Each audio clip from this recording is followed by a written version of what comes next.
Radio talk show host Tony Katz and Princella Smith, who's a conservative commentator and Republican strategist. It's good to see both of you today. Good to see you. Thank you. Okay, so Princella, let's begin with you. Bachmann here could have a huge advantage. In fact, in Iowa, one of those early states that becomes very important if you want to be the Republican nominee, here's what she had to say to what is her home state, neighbors, Minnesota, on and on. Let me play it. I am an Iowan. I was born here in Waterloo, Iowa, and I am a seventh-generation Iowan. That's even better. Iowans are very intelligent people. Besides being extremely good-looking, Iowa is the land of milk and honey. Hey, it's not too bad to toot your own horn if nobody else is going to do it for you. Princella, how important are those ties to Iowa? Well, I think, Contessa, you brought up the very point here that's going to, I think, settle this whole thing. There's two things going on here. Number one, there isn't a Tea Party favorite. Now, there are people favored by the Tea Party, okay, but there isn't a Tea Party favorite, just like there isn't a GOP establishment favorite. And so with that, I think you got two different things going on here. Sarah Palin is probably not going to run. I think she's established herself as a kingmaker and a fundraiser.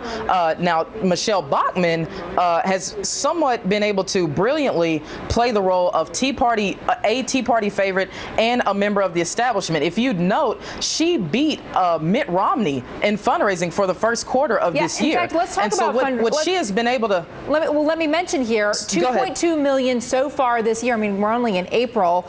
Right. 1.7 million for her congressional campaign committee, $500,000 for her political action committee, and last year, $13 million. Tony, weigh in here. What makes her such an incredible fundraiser? Well, it's always a pleasure to be here. It's good to see Princella again. She's a fundraiser because she talks to the issues that, hey, Princella, she talks to the issues that Americans want to talk about. She's talking about the repeal and the defund of Obamacare. She's talking about the lowering of taxes. She's talking about ending spending. How many more times are you going to have to hear these issues being discussed before people get on board and recognize that these are the things that matter? All right, Michelle Bachmann recognizes those things, and she does a very good job of articulating them. Here's the thing about Bachmann, though. I mean, like we could put it up again, the intensity level, she ranks #2 there. It's great to be passionate about your issues and be intense, and she's obviously a good speaker, connects with her audience. The thing is, she's prone to foot and mouth disease. She goes out, she makes these gaffes, she lands in sort of the crazy limelight. Princella, is that really who Republicans want representing them when they're up against an incumbent this year, or 2012? Well, again, Contessa, you kind of took one of my talking points. Sorry. But I'll say this. No, it's okay. I'll say this. The real contest with Michelle Bachmann at the end of the day is going to come in Iowa. She has, even though she is, like I said, favored by the Tea Party, she is very much still a member of the GOP establishment. She is a congresswoman.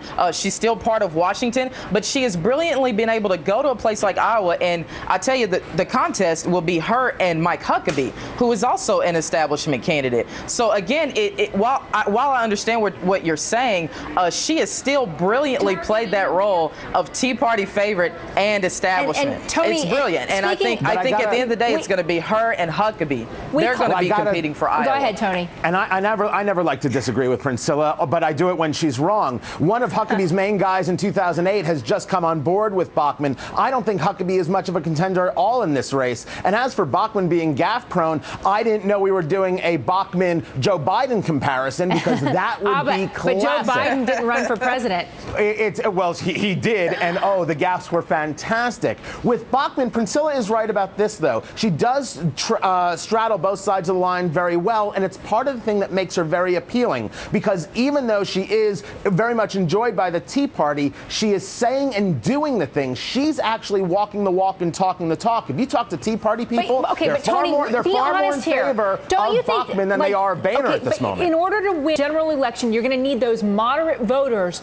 Don't you think that moderate Republicans, moderate Democrats, those who might be tempted to vote for a fiscal conservative, might see her as kind of out there? No, Contessa. Hey, they might see that about anybody. But it's not necessarily true that they're going to see Bachmann that way. Two recent polls.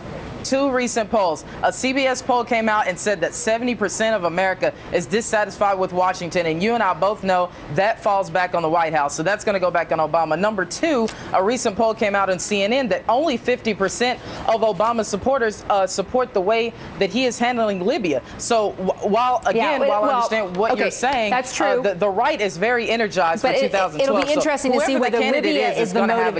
It'll be interesting to see whether Libya is the motivating factor come general election time. No, Princella, Tony, guys, I got to wrap it up. Thank you for your time today. I appreciate having both of you here.